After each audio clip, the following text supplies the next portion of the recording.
My name is Phoebe, I'm 42, and I've spent the last 8 years living with a mistake that tore my family apart. When my first husband David died, my second husband Jack stepped up to help raise our daughter Sophia. But she never forgave me for cheating on her father, and now she's banned Jack from her wedding. As I struggle with this impossible situation, I wonder if some wounds are too deep for even love to heal. If you've ever had to face the consequences of your mistakes, share where you're watching from, and subscribe to join me on this painful journey. I met David during our sophomore year of college. He had this infectious laugh that would fill an entire room and eyes that crinkled at the corners when he smiled. We were young, ambitious, and desperately in love. After graduation, we married in a small ceremony surrounded by friends and family. I still remember the way he looked at me across the altar like I was his entire world. For 15 years, we built what I thought was the perfect life. Our daughter Sophia was born 3 years into our marriage, and from the moment David held her, wrapped in that little pink blanket, he was completely devoted to her. She had him wrapped around her finger from day one, with her big blue eyes that mirrored his exactly. Our home in the suburbs had the white picket fence and the backyard where David built Sophia a treehouse when she turned 8. Every Sunday we'd make pancakes together, David flipping them high in the air to make Sophia giggle. Summer vacations were spent at his parents' lake house, teaching Sophia to swim and fish roasting marshmallows under starlit skies. We had holiday traditions, carving pumpkins at Halloween, baking cookies at Christmas. From the outside, we were the perfect American family. But somewhere along the way, I started feeling restless. David's law firm was taking more of his time, and while we never struggled financially, I felt like we were becoming ships passing in the night. The conversation dwindled from passionate discussions about books and politics to logistics about Sophia's school schedule and who would pick up the dry cleaning. I had dreams once of becoming a writer. I'd studied journalism in college, but put my career on hold when Sophia was born. By the time she started middle school, I tried to rekindle that passion, but the publishing world had changed.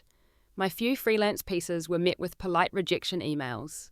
David was supportive in his way, nodding and saying, "That's nice, honey," when I shared my disappointments, but I could tell his mind was elsewhere.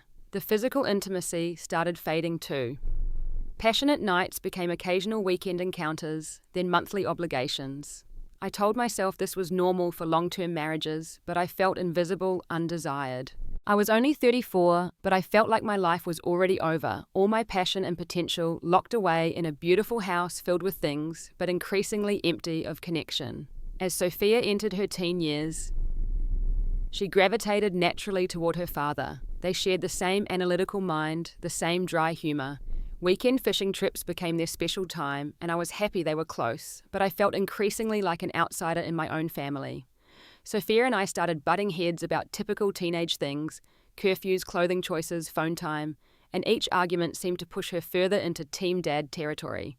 David would undermine my parenting decisions, always playing the good cop to my bad cop. "Let her stay out until 11, Phoebe, all her friends will be there," he'd say. Or, "That shirt isn't that revealing, you're overreacting." Small betrayals that added up over time, creating invisible fault lines in our family structure.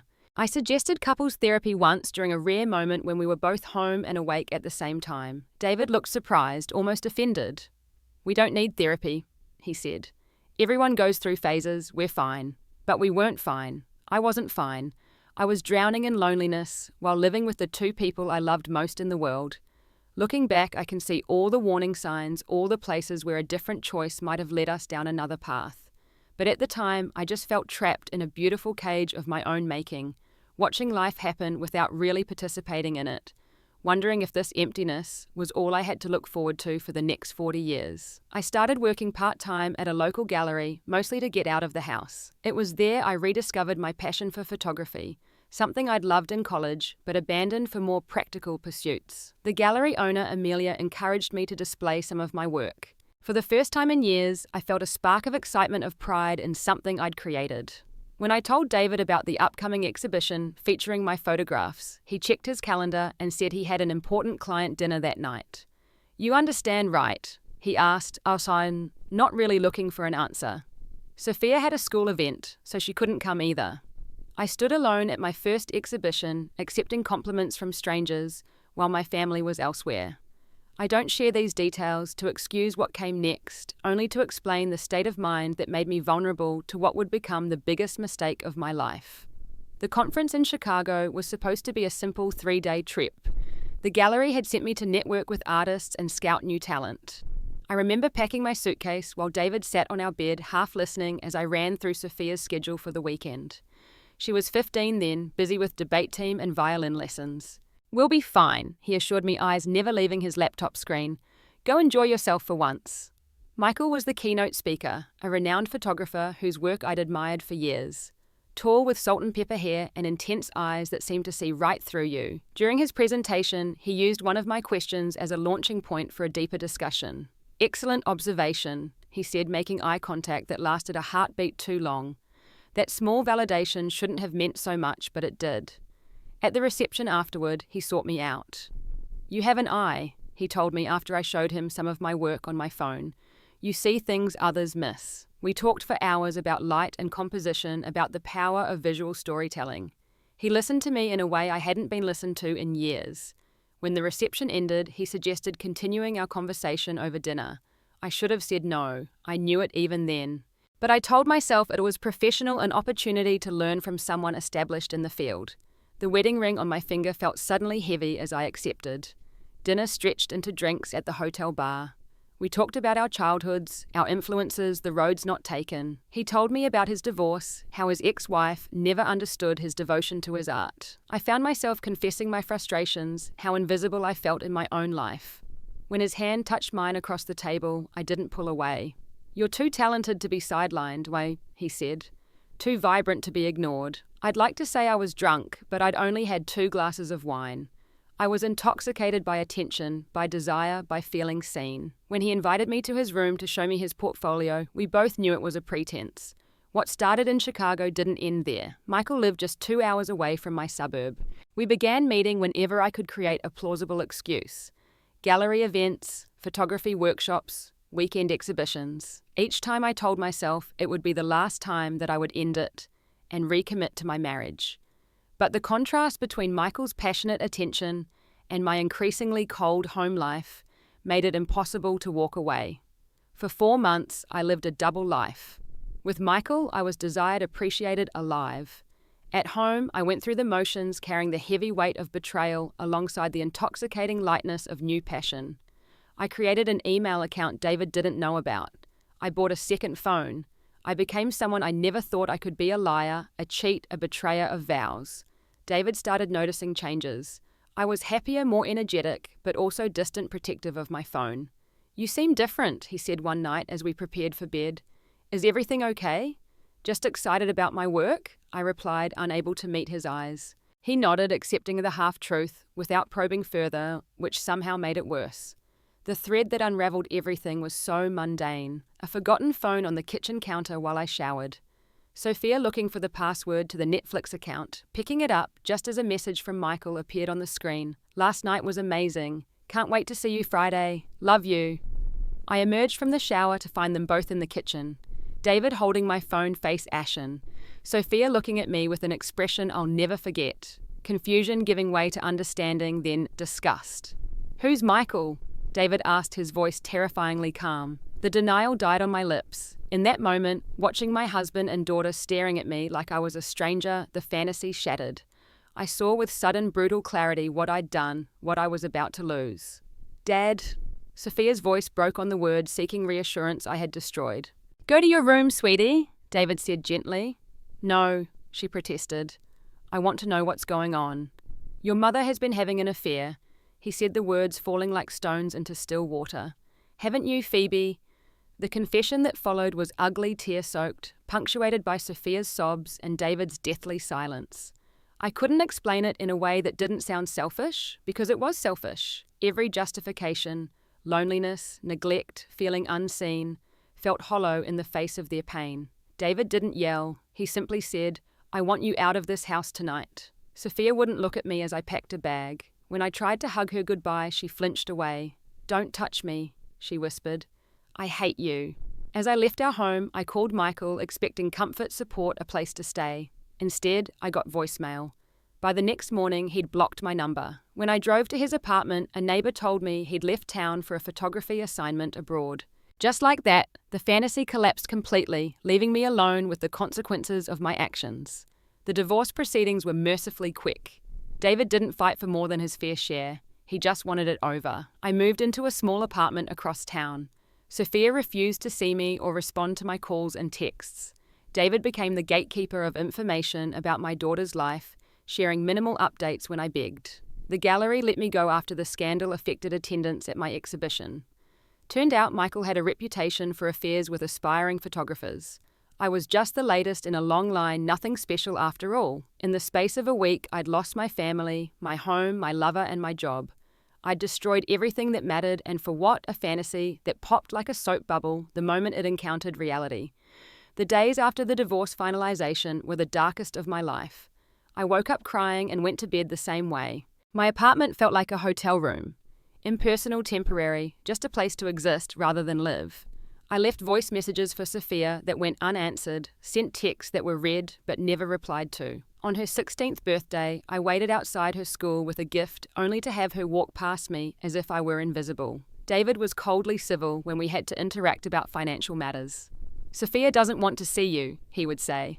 "I won't force her." I couldn't argue with that. I had lost the right to demand anything. I found a job as an administrative assistant at a real estate office, a far cry from my creative aspirations, but necessary to pay bills. Every night, I came home to emptiness, to the deafening silence of a life destroyed by my own hands. I started seeing a therapist, Dr. Lydia, who listened without judgment as I unpacked the mess I'd made. "You can't change the past," she told me during one particularly tear-filled session. "But you can take responsibility for it, learn from it, and make different choices moving forward." Responsibility. Such a simple word for such a difficult concept.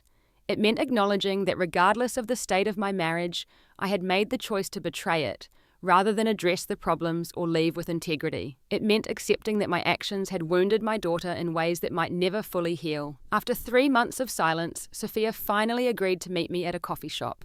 She arrived looking older, somehow. Her childhood softness hardened into something wary and defensive. When I tried to hug her, she stepped back, arms crossed.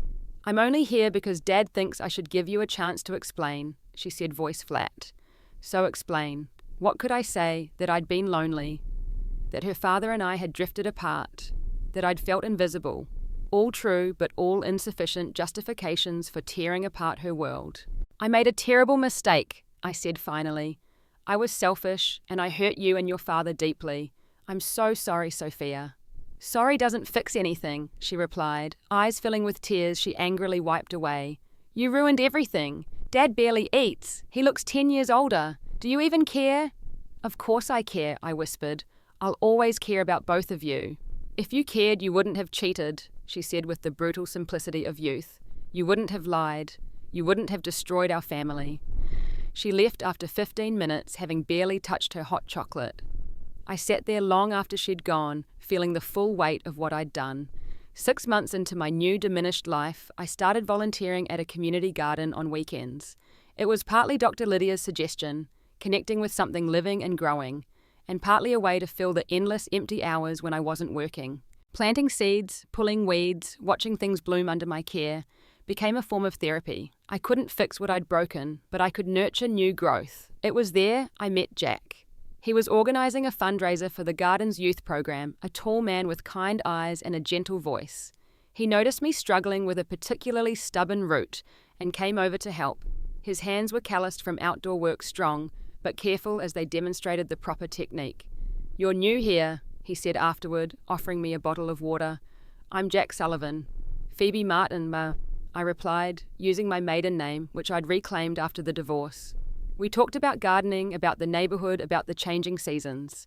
It was the most normal conversation I'd had in months, unburdened by the weight of my past mistakes. When he asked if I'd like to help with the fundraiser, I agreed without hesitation. Working alongside Jack over the following weeks, I discovered a different kind of man than I'd known before. Where David had been brilliant but distant, Jack was present and attentive. Where Michael had been passionate but self-absorbed, Jack was compassionate and giving. He listened when people spoke. He remembered details. He showed up when he said he would. After the successful fundraiser, he asked if I'd like to have dinner to celebrate. My immediate instinct was to decline. I wasn't ready. I didn't deserve to start over. But Dr. Lydia had been encouraging me to allow possibilities back into my life. "I should tell you something first," I said. "I'm divorced. Recently. It was my fault. I had an affair. I expected judgment, a polite excuse, a sudden cooling of interest. Instead, he nodded thoughtfully. "That sounds painful for everyone involved," he said. "Thank you for being honest with me. I appreciate knowing where you're coming from." Over dinner, I found myself telling him everything. The loneliness in my marriage, the affair, the destruction of my family, my ongoing struggle to rebuild a relationship with my daughter. He listened without interruption, without platitudes or easy reassurances. "We all make mistakes," he said finally, "some bigger than others. The question is what we learn from them, how we grow, whether we take responsibility. It sounds like you're doing that hard work." Our relationship developed slowly, cautiously. Jack never pushed for more than I was ready to give. We went to art exhibitions, hiked in nearby state parks, watched classic movies neither of us had seen. He shared his own past. A marriage ended amicably when they realized they wanted different futures. No children but close relationships with his nieces and nephews. He'd been single for 3 years, focused on his environmental consulting business and community projects. 6 months into our friendship-turning relationship, I realized I was falling in love again. A quieter, more grounded kind of love than I'd experienced before. Jack knew all my flaws and shadows and cared for me anyway. He encouraged my photography without making grand promises. He gave me space when I needed it and support when I asked. When I told him I was ready for him to meet Sophia, who was now 18 and slightly more willing to see me. Occasionally, he approached the introduction with characteristic thoughtfulness. "I know I'm not a replacement for her father," he said. "I don't want to be. I just want her to know that I respect their relationship and that I care about you." The meeting was a disaster. I'd arranged dinner at a neutral restaurant. Sophia arrived late, already defensive. Jack extended his hand warmly. "It's wonderful to meet you, Sophia. Your mum talks about you all the time." She ignored his hand. "I bet she does," she said coldly. "Probably telling you what a terrible daughter I am for not forgiving her fast enough." "Sophia," I started, but Jack gently touched my arm. "Actually, she mostly tells me how proud she is of you," he said calmly. "Your academic achievements, your music, your compassion for animals. She misses you very much." Sophia's eyes filled with tears. "You don't get to do this," she said. "You don't get to come in and play nice guy and fix everything she broke. You don't get to replace my dad." "I would never try to replace your father," Jack said quietly. "From everything I've heard, he was an exceptional man." "Was he still is," Sophia snapped. "Just because she's moved on doesn't mean everyone else has to." She grabbed her purse and left before the appetizers arrived. I started to follow her, but Jack stopped me. "Give her time," he said. "This was always going to be difficult." In the car afterward, I broke down. "Maybe this is a mistake," I sobbed. "Maybe I'm being selfish again, trying to be happy when I've caused so much pain." Jack took my hand. "You made a mistake, Phoebe, a serious one, but you don't deserve a lifetime sentence of unhappiness. Neither does Sophia. Right now, her pain is still too raw to see that, but someday she might." I wanted to believe him, but as Sophia continued to reject every attempt to include Jack in our slowly healing relationship, I wondered if some wounds were simply too deep to ever fully close. The call came on a Tuesday morning in April. I was at work, Jack was at a client site, and the world was continuing its normal rotation. Until it wasn't. "Mrs. Martin, this is Mercy Hospital. We have David Thompson here. You're listed as his emergency contact." My hand went numb around the phone. "There must be a mistake. We've been divorced for 2 years." "He never changed his paperwork," the nurse explained. "He's been admitted with stage 4 pancreatic cancer. He's asking for you and his daughter." The world tilted sideways. David had always been the healthy one, running marathons, eating organic, getting regular checkups. Cancer seemed impossible, especially one so advanced. I called Sophia immediately. She was in her freshman year at college, 3 hours away. "Dad's in the hospital," was all I managed to say. "It's serious. Come home." By the time she arrived, I'd been sitting in the sterile hospital waiting room for 4 hours. When she saw me, her face crumpled. For the first time in years, she let me hold her as she cried. The doctor's explanation was clinical detached. The cancer had been silently growing for months, maybe longer. By the time symptoms appeared, weight loss David attributed to his new training regimen, back pain he thought was from gardening. It had already spread to his liver and lymph nodes. The prognosis was grim months, not years. Sophia's anger found a new target. "Why didn't they catch it sooner? Why weren't there screenings? What kind of doctors are you?" I gently pulled her away, apologizing to the weary oncologist, who had clearly delivered this kind of news too many times. When we entered David's room, I hardly recognized him. Always fit and vibrant, he now looked shrunken yellowish, his cheekbones sharp under papery skin. But his eyes, those blue eyes Sophia had inherited, were still alert, still him. "There's my girl," he said, reaching for Sophia. She flew to his side, careful of the IV lines. "Dad, what happened? Why didn't you tell me you were sick?" "Didn't know myself until last week," he said, voice raspier than I remembered. "Thought it was just getting old." His eyes met mine over Sophia's head. "Thank you for coming, Phoebe." In that moment, the divorce. The affair, all of it, seemed so petty compared to what we were facing now. The next weeks fell into a brutal routine. Sophia took a leave of absence from college to be with her father. I rearranged my work schedule to help with hospital visits, medication management, and the endless paperwork of serious illness. David began aggressive chemotherapy, though the doctors were clear it was likely to extend his life only marginally. Jack stepped back, understanding that this wasn't about him, but he was my rock through all of it. He brought meals to the hospital, researched clinical trials, and held me on nights when I broke down from the stress and grief of watching my daughter lose her father regardless of our past. "Should I stay away completely?" Jack asked one night. "Would it be easier for Sophia?" "I need you," I admitted. "I can't do this alone. But yes, maybe keep your distance around her. She's barely holding it together." David deteriorated rapidly despite the treatments. 6 weeks after diagnosis, the doctors suggested hospice care. We set up a hospital bed in his living room overlooking the garden he'd lovingly tended. Sophia barely left his side, reading to him, playing his favourite classical music, helping the nurses turn him when he became too weak to move himself. I handled the practical matters: insurance claims, medical equipment, deliveries, coordinating with hospice nurses. Sometimes when Sophia went to shower or collapsed into exhausted sleep, David and I had moments alone together. During one such moment, he reached for my hand, his fingers bone-thin, but his grip surprisingly strong. "I need to say something," he whispered. "While I still can." I leaned closer to hear him. "I forgive you, Phoebe." The words I'd never expected to hear. Tears spilled down my cheeks. "You don't have to." "Yes, I do," he interrupted. "For me as much as you. I wasn't perfect either. I took you for granted, stopped seeing you. We both failed our marriage, just in different ways." I couldn't speak through my tears. "Sophia will need you," he continued. "When I'm gone. She'll push you away, but don't let her. Promise me." "I promise," I whispered. "And Phoebe." "That man of yours, Jack, Sophia told me about him." My heart sank. "David, he sounds like a good man, better for you than I was in some ways."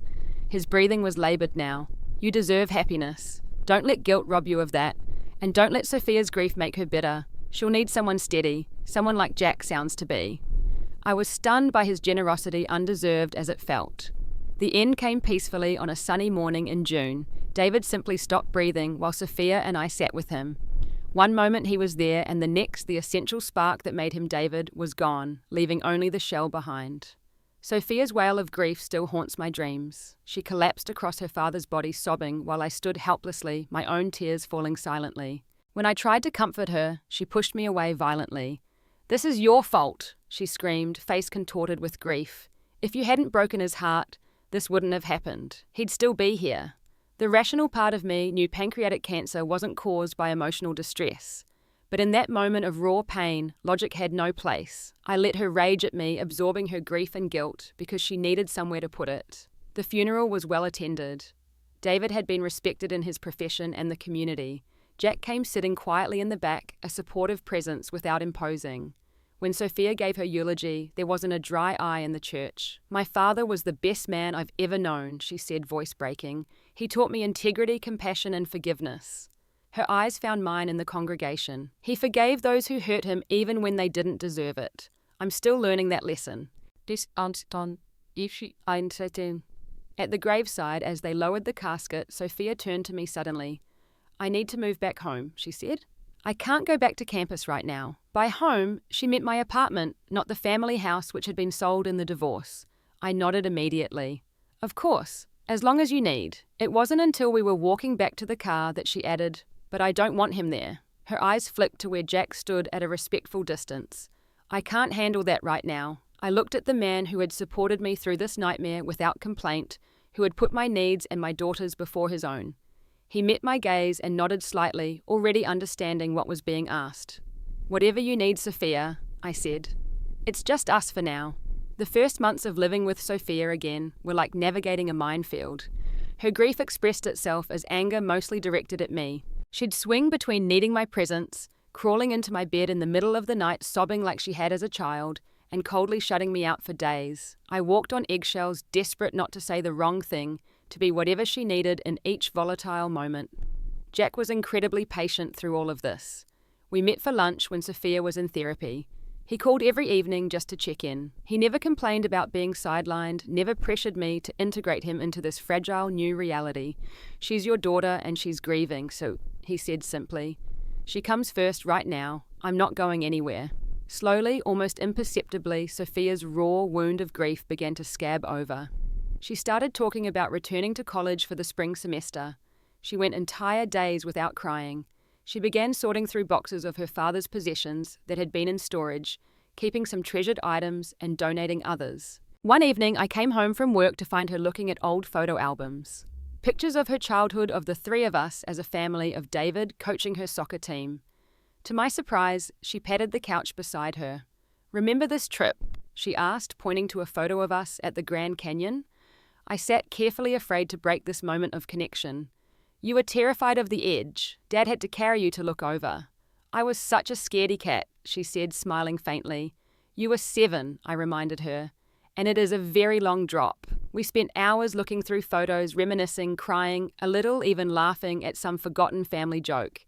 It felt like the first real thaw after a long winter. "I miss him so much," she whispered as we closed the last album. "It's like there's this hole inside me that nothing can fill." "I know," I said. "It's different for me, but I miss him too. The world is less bright without him in it." She looked at me searchingly. "Do you regret it, the affair?" It was the first time she'd asked me directly about it since everything had happened. "Every day," I answered honestly. Not just because of how it ended things, but because of how much it hurt both of you. If I could go back and make a different choice, I would. She nodded slowly. "Dad talked about it, near the end. He said you both made mistakes, that marriages don't fall apart because of just one person. I hadn't known they'd discussed this. Your father was very wise and very forgiving, more than I deserved. He wanted me to forgive you too," she said quietly. "He made me promise to try." I took a risk and reached for her hand. To my surprise, she didn't pull away. "Take all the time you need," I told her. "Forgiveness isn't something you can force." 2 weeks later, Sophia came home from therapy with a strange expression on her face. "Dr. Winters thinks I should meet Jack," she announced. "Properly, I mean. Not like last time. She says I'm using him as a symbol for everything that changed after you and Dad split up, and that's not fair to anyone." I tried to hide my shock. "Only if you're ready." "I'm not," she admitted. "But Dr. Winters says sometimes we have to do things before we feel ready." We arranged a casual dinner at our apartment. I spent the entire day stress cleaning and coaching Jack on safe conversation topics. Sophia retreated to her room until the moment he arrived, then emerged with a brittle smile that didn't reach her eyes. Jack brought flowers for both of us and a book about astronomy he'd remembered Sophia mentioning she was interested in. He didn't try to hug her, instead offering a warm handshake and thanking her for the invitation. Dinner was awkward but not disastrous. Jack told stories about his work restoring wetlands, careful to avoid any references to our relationship. Sophia asked a few polite questions. I maintained a steady stream of neutral conversation whenever silence threatened. As Jack was leaving, he said simply, "Thank you for giving me a chance, Sophia. Your mother loves you very much, and that makes you important to me too. I know I'm not trying to replace your father. No one could. But I'm here if you ever need anything at all." After he left, Sophia was quiet for a long moment. "He seems nice," she finally offered. "Less awful than I remembered." It wasn't enthusiastic approval, but it was something. Over the next few months, as Sophia prepared to return to college, Jack gradually became a more regular presence in our lives. He always called before coming over, always deferred to Sophia's comfort level. He fixed the leaky faucet in the bathroom, helped her move furniture in her dorm room, sent her care packages during finals week that he never signed his name to, though we all knew who they were from. The morning we dropped Sophia at college for her sophomore year, she surprised us both by giving Jack an awkward half-hug goodbye. "Thanks for the help with the desk," she mumbled. In the car afterward, Jack looked as stunned as I felt. "That's progress," he said. With Sophia back at school, focused on her studies and beginning to rebuild her social life, Jack and I had space to focus on our relationship. After nearly 3 years together, much of it circling around my daughter's needs and grief, we could finally explore what we wanted for our future. One evening, after dinner at his house, Jack took my hand across the table. "I have something to ask you," he said, looking uncharacteristically nervous. My heart skipped. "Okay. I love you, Phoebe. I've loved you through all of this. The good, the bad, the messy. I know the timing might not be perfect, but I don't want to wait anymore." He reached into his pocket and pulled out a small velvet box. "Will you marry me?" The ring inside was simple, elegant. A single sapphire surrounded by tiny diamonds. Nothing flashy or ostentatious, just like Jack himself. "Yes," I whispered, tears blurring my vision. "Yes, I will." His smile was radiant as he slipped the ring onto my finger. "There's something else, but," he said. "I've been thinking about Sophia, about David. I want you to know that I will always honor his place in your lives. I'm not trying to erase him or replace him." He reached into his other pocket and pulled out a framed photograph I recognized. David and Sophia at her high school graduation, his arm around her shoulders, both beaming with pride. "I'd like to put this in our home," he said, "alongside our pictures, because he'll always be part of our family story." I was overwhelmed by this act of generosity, this acknowledgement of our complicated past. "Jack Sullivan," I said through tears, "you are the best man I've ever known." Telling Sophia about our engagement was the next hurdle. I drove to campus the following weekend, taking her to lunch at her favorite cafe. I waited until we'd ordered before showing her the ring. Her face went completely blank, then flushed with color. "You're getting married already." "It's been over 3 years since the divorce, Sophia. Almost 3 years that Jack and I have been together." "It's only been 14 months since Dad died," she countered, voice rising. "His side of the bed isn't even cold yet." Several cafe patrons turned to look at us. I lowered my voice. "Your father and I were already divorced when he died, sweetheart, and he told me himself that he wanted me to be happy. With him, with the man who's been hanging around like a vulture waiting to take Dad's place. That's not fair, and you know it," I said firmly. "Jack has been nothing but respectful of your father's memory and your feelings. He's bent over backwards to make this transition easier for you." "There shouldn't be a transition," she snapped. "There shouldn't be a replacement. Dad should still be here." The raw pain in her voice broke my heart. "No one is replacing your father, Sophia. No one could. Jack knows that. I know that. Your father will always be your father, and we will always honor his memory." She shook her head, tears spilling down her cheeks. "I can't do this. I can't play happy family with you two. It's too much. I'm not asking you to play anything. I'm just asking you to give Jack a chance. To be open to the possibility that there's room in your heart for both your father's memory and acceptance of my relationship with Jack." "When's the wedding, sir?" she asked flatly. "We haven't set a date. We wanted to talk to you first." "Well, I won't be there," she said, throwing her napkin on the table. "You can marry him if you want, but don't expect me to pretend I'm happy about it." "Ho." She stormed out, leaving me sitting alone with 2 untouched meals and a heart that felt torn in half. I wanted my daughter in my life. I wanted her approval, her blessing. But I also knew I couldn't put my life on hold indefinitely, waiting for her to heal from wounds that might never fully close. Jack and I decided on a small ceremony the following spring. Nothing elaborate, just close friends, his family, a simple reception at his house, which would soon become our house. I kept hoping Sophia would change her mind as the date approached, but her position remained firm. The morning of the wedding, I woke to a text message. "I hope you're happy with your choice. I won't be attending." I cried in the shower, mourning the continued rift between us, even as I prepared to celebrate a new beginning. Jack found me afterwards, still in my robe, eyes red. "We can postpone," he offered immediately. "If you need more time with Sophia." I shook my head. "She needs to make her own choices just like I need to make mine. I love you, Jack. I want to marry you today." The ceremony was beautiful in its simplicity. Jack's sister was my matron of honor. His nephew served as best man. We wrote our own vows, promising honesty, respect, patience, and love. As we exchanged rings, I felt David's forgiveness, like a benediction, giving me permission to embrace this second chance. At the reception, Jack's family welcomed me warmly. His mother hugged me tight and whispered, "He's never been happier than since he found you." His nieces and nephews immediately started calling me Aunt Phoebe. For a few hours, I allowed myself to fully inhabit this joy, this new family I was joining. It wasn't until later, looking through the wedding photos, that I felt the absence of my daughter like a physical ache. There should have been pictures of her smiling beside us, accepting this new reality, while holding on to the love of her father. Instead, there was a Sophia-shaped hole in every group, shot a visible reminder of what was still broken. Jack moved into my apartment temporarily while we looked for a house together. True to his word, he brought the photo of David and Sophia, placing it prominently on our mantel alongside our wedding picture. When Sophia visited, reluctantly briefly during holidays, she noticed but never commented on this gesture. Jack continued his patient campaign to win her trust. He sent her thoughtful birthday gifts, books by authors she loved, a telescope for her growing interest in astronomy.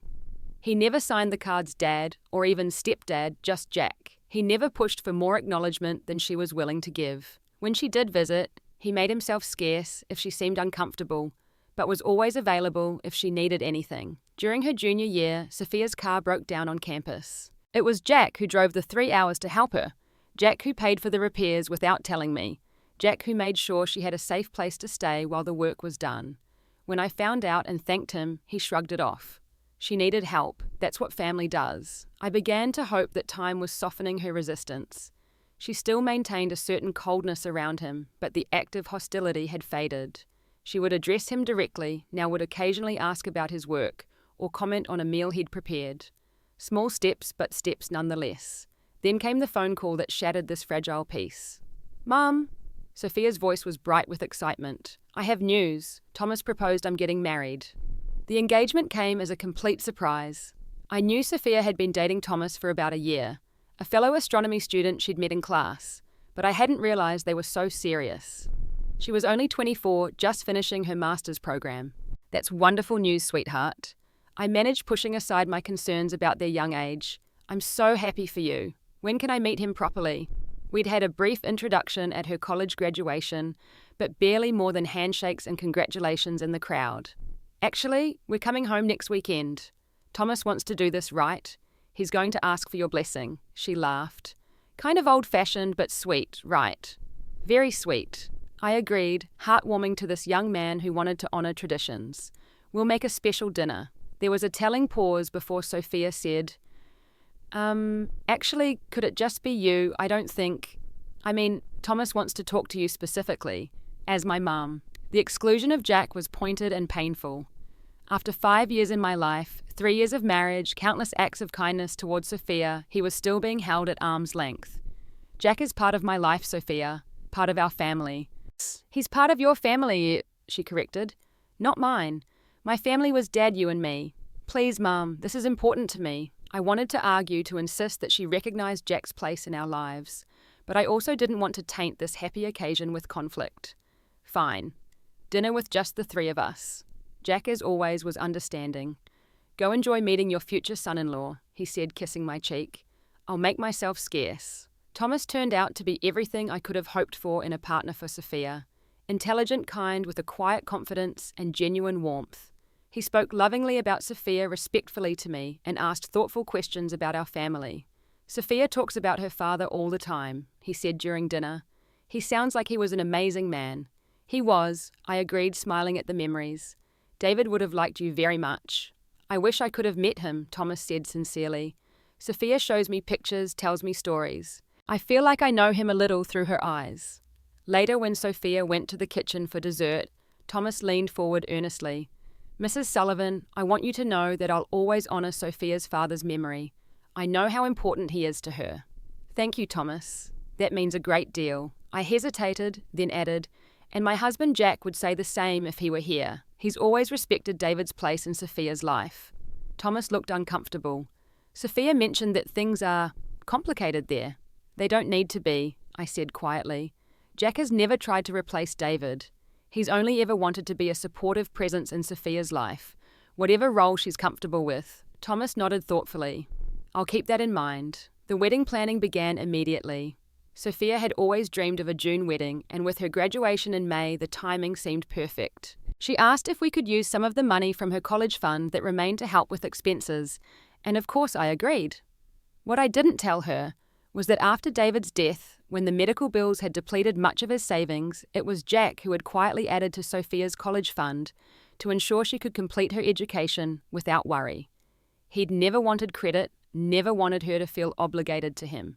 But now his generosity would help pay for a wedding he apparently wouldn't be invited to attend. The first hint of this came during a bridal shop appointment.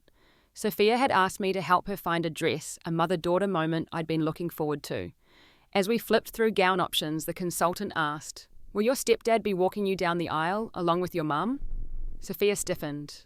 "No, my father passed away. I'll be walking with my mother and my fiancé's father." In the car afterward, I broached the subject carefully. "Sophia, about the wedding guest list." "Jack's not invited, Mum," she said flatly. "I don't want him there." "He's my husband," I protested. "You're asking me to attend my only daughter's wedding alone when I'm remarried." "You chose him," she said, voice hardening. "I didn't. This is my wedding day, and I don't want to look out and see the man who replaced my father sitting where Dad should be." "Jack didn't replace your father," I said for what felt like the 1,000th time. "David died, Sophia. Jack coming into our lives didn't change that or cause that." "But you moved on," she burst out. "You got to have your happily ever after second chance while I'm left with just memories and photographs. It's not fair."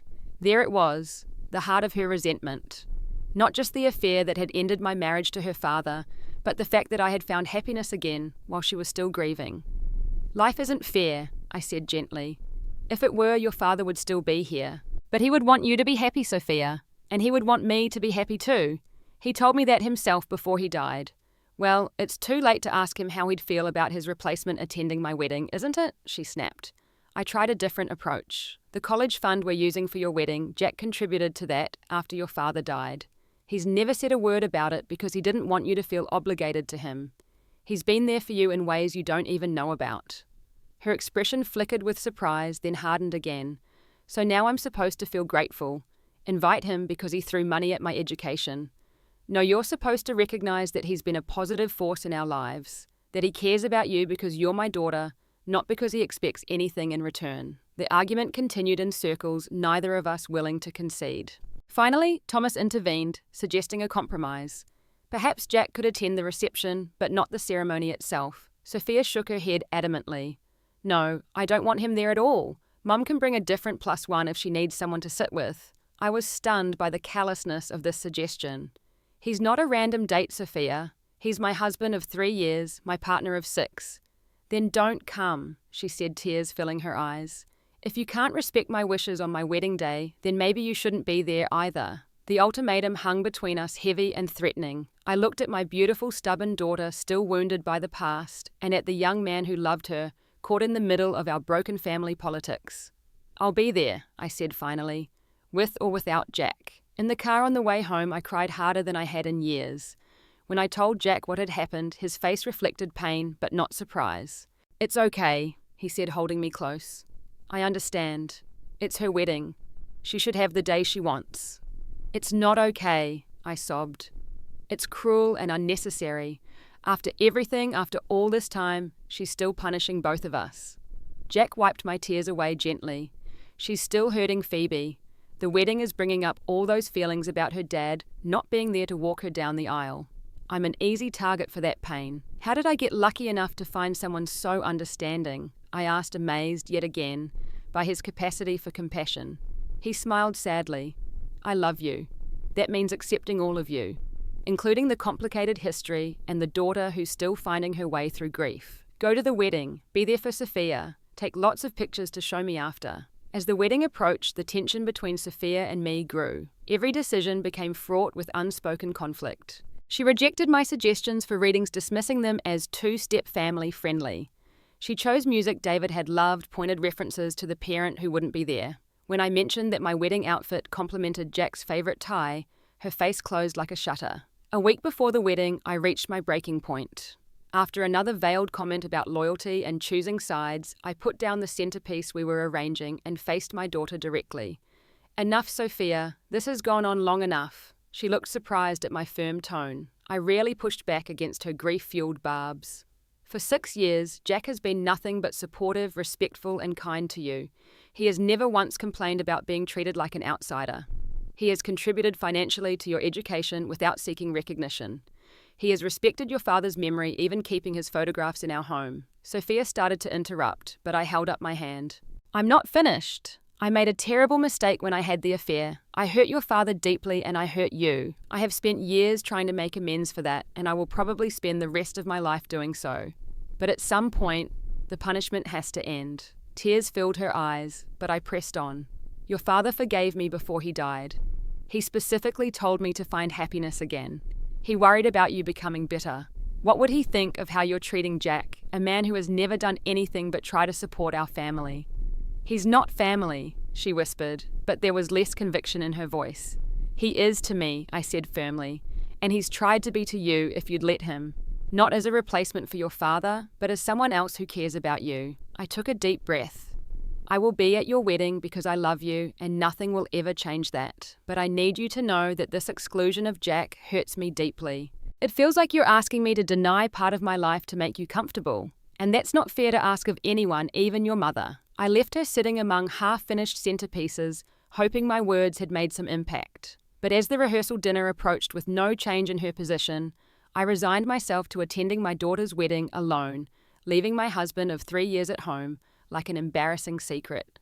The night before the wedding, I was staying at the hotel with Sophia, helping with last-minute preparations. There was a knock at the door. Assuming it was the maid of honor with the emergency sewing kit we'd requested, I opened it without checking. Instead, I found Martha Thompson, David's mother, standing in the hallway.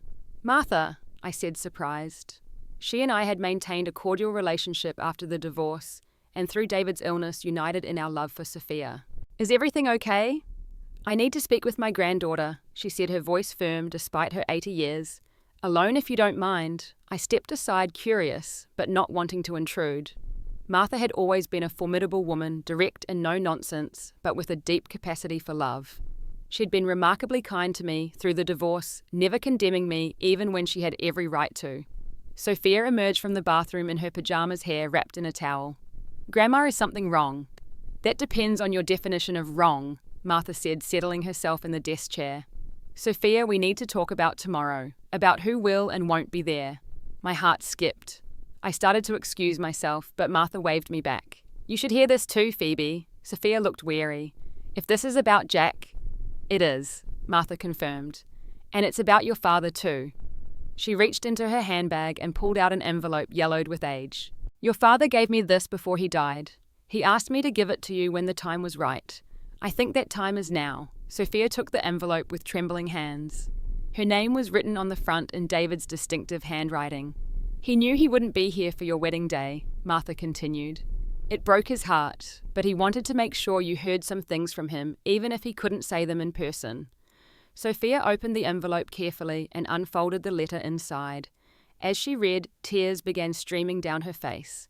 I watched, holding my breath, as emotions played across my daughter's features. Shock, grief, understanding.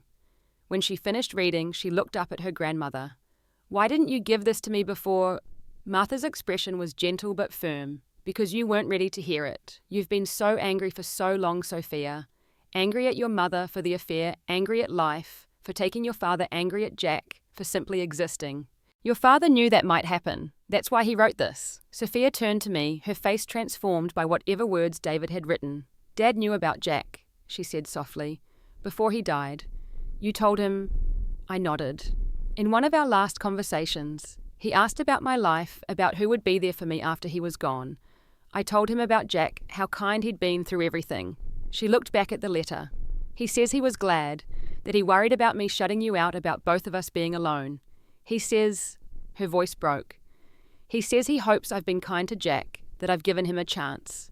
The irony hung in the air between us. Your father was an exceptional man, Martha said. He could have held on to bitterness after the divorce, could have poisoned you against your mother. But he never did because he knew that would only hurt you in the end. He forgave Phoebe because carrying that anger would have diminished him. Again. She stood up, her arthritis making the movement slow but deliberate. Sophia, I loved my son more than anything in this world. Losing him was the greatest pain I've ever known. But even I have found room in my heart to be grateful for Jack's presence in Phoebe's life. David would be deeply disappointed to know you've excluded him from your wedding. With that parting shot, she kissed Sophia's forehead and headed for the door. "I've said my piece. What you do with it is up to you. I'll see you both tomorrow." After she left, Sophia and I sat in stunned silence. Finally, Sophia handed me the letter. "You should read it," she said quietly. David's words were everything I would have expected from him. Loving, wise, forward-looking. He expressed his sadness at missing milestone moments in Sophia's life, but urged her not to let grief overshadow her joy. He encouraged her to embrace happiness wherever she found it, just as he hoped I would. And most surprisingly, he specifically mentioned the possibility of me remarrying, asking Sophia to be open to welcoming someone new into our fractured family circle. "Not as a replacement for me," he wrote, "but as an addition to the people who care about you. Life is too short and too precious to reject love when it's offered no matter what form it takes." I looked up to find Sophia watching me, her expression unreadable. "What are you thinking?" I asked gently. She took a deep breath. "That I've been unfair. To you, to Jack. Dad would be so disappointed in me." "No," I said firmly. "He would understand. Grief isn't rational, sweetheart. It makes us do and say things we might not otherwise. But it's been 6 years since the divorce. Over 3 years since Dad died. And Jack has been nothing but kind that whole time." She shook her head. "I've been so stubborn, so determined to punish you both, as if keeping him at a distance would somehow bring Dad back." "You are protecting your father's memory," I said. "That comes from a place of love. But Dad wouldn't want that, not like this." She looked at the letter again. "He wanted me to move forward to be happy, to let you be happy too." She was quiet for a long moment, then reached for her phone. "I need to call Thomas, and then I need to make another call." I left the room to give her privacy, hoping but not daring to assume what those calls might be about. 20 minutes later, she found me in the hotel lobby. "Mum," she said, her voice steady with newfound certainty, "would Jack still be able to come tomorrow if I called him right now?" The morning of Sophia's wedding dawned clear and perfect sunlight streaming through stained glass windows as guests filled the small chapel. I sat in the bride's room, helping with last-minute adjustments to her veil heart, full as I watched my daughter transform from nervous girl to radiant bride. "You look beautiful," I told her, voice catching. "Your father would be so proud." Instead of the shuttered expression this comment would have triggered before Sophia smiled softly. "I know, I can almost feel him here." She touched the locket around her neck that contained his picture. "But I'm glad Jack made it too." The midnight phone call had been brief but heartfelt. Sophia, finally ready to extend an olive branch, had invited Jack not just to attend the wedding, but to participate in a special way.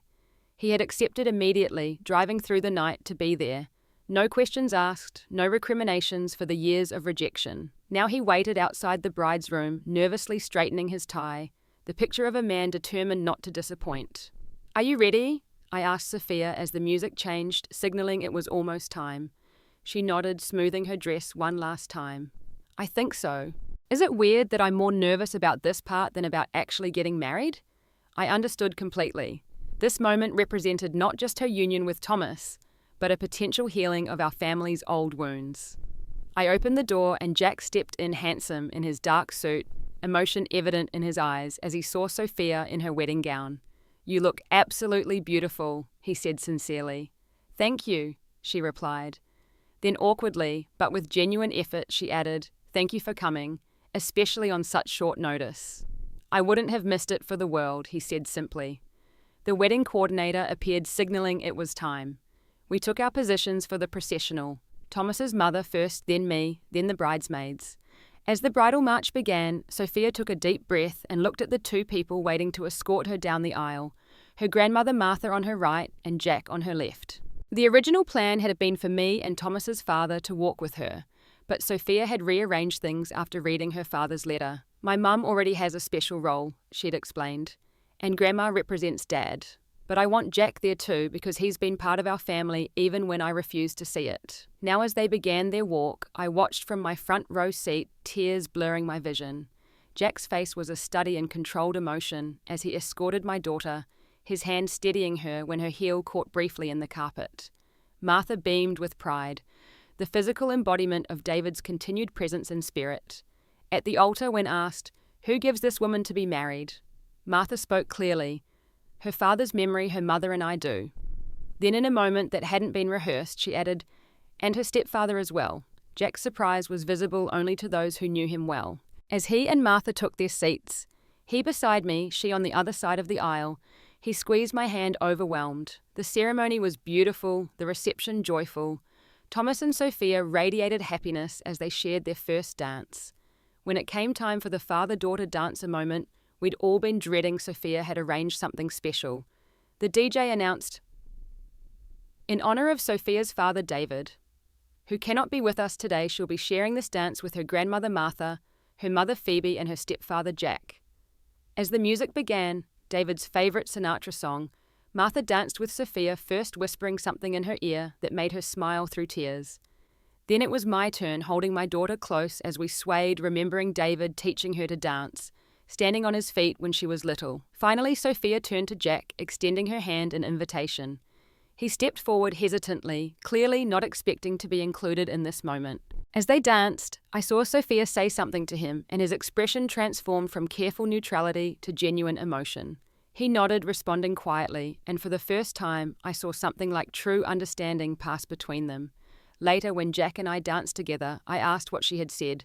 "She thanked me," he replied, voice thick with emotion, "for taking care of you, for not giving up on her, for respecting her father's memory, and she apologized for taking so long to see that I wasn't trying to replace him, just trying to be another person in her corner."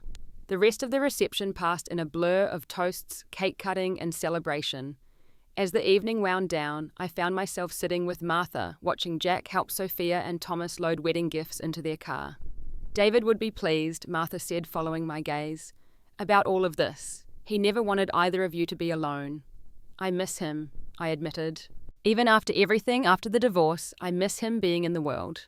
She patted my hand. "Of course you do. The heart is capable of many kinds of love, Phoebe. The new ones don't erase the old." At the end of the night, as Sophia and Thomas prepared to leave for their honeymoon, she hugged me tightly. "Thank you for everything, Mom, for not giving up on me even when I was awful." "That's what mothers do," I told her. "We love through the awful parts." Then, surprising us both, she turned to Jack and hugged him too. "Thank you for being here, for being patient all these years." Jack, ever steady, simply said, "That's what family does." As their car pulled away, cans rattling behind it, Jack slipped his arm around my waist. "Well," he said softly, "that was unexpected." "Good unexpected.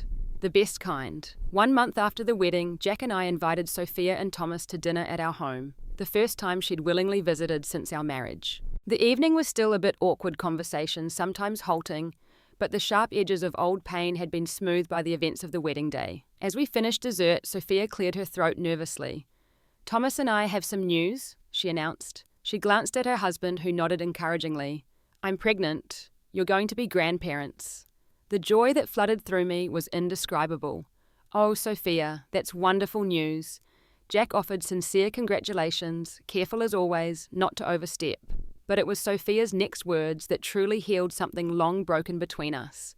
Looking directly at both of us, she asked, "So do both my parents want to know if it's a boy or a girl, or should we keep it a surprise?" Both my parents. Such simple words, yet they acknowledged what Jack had been for years. Not a replacement for David, but another person who loved her, who had earned a place in our family through years of patience and kindness. Later that night, after they'd gone, Jack and I sat on our porch swing, his arm around me as we gazed at the stars. "I never expected this," he confessed. "I'd made peace with being the outsider in her life. Love isn't always enough to heal what's broken," I said, thinking of all the years my love for Sophia couldn't bridge the gap my mistakes had created. But sometimes, if you combine it with time, patience, and respect for someone's pain, it can build something new from the broken pieces. "Something different," Jack agreed, "but still beautiful." As we sat there, I thought about all the twists and turns that had led us to this moment. My terrible mistake, David's illness and death, years of Sophia's rejection, and finally this unexpected path to healing. None of it had been easy. All of it had been necessary. I still carry the weight of my affair, the knowledge that my choices caused pain to people I loved. But I've learnt that redemption doesn't mean erasing the past. It means creating a future that honors what was lost while embracing what remains. It means accepting that forgiveness is a journey, not a destination, and that sometimes the hardest person to forgive is yourself. So what about you? Have you ever had to rebuild something you thought was permanently broken? Have you struggled to forgive someone or yourself for a painful mistake?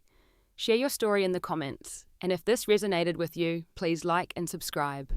Remember, healing isn't linear. Forgiveness takes time, and second chances, when they come, are precious gifts to be cherished.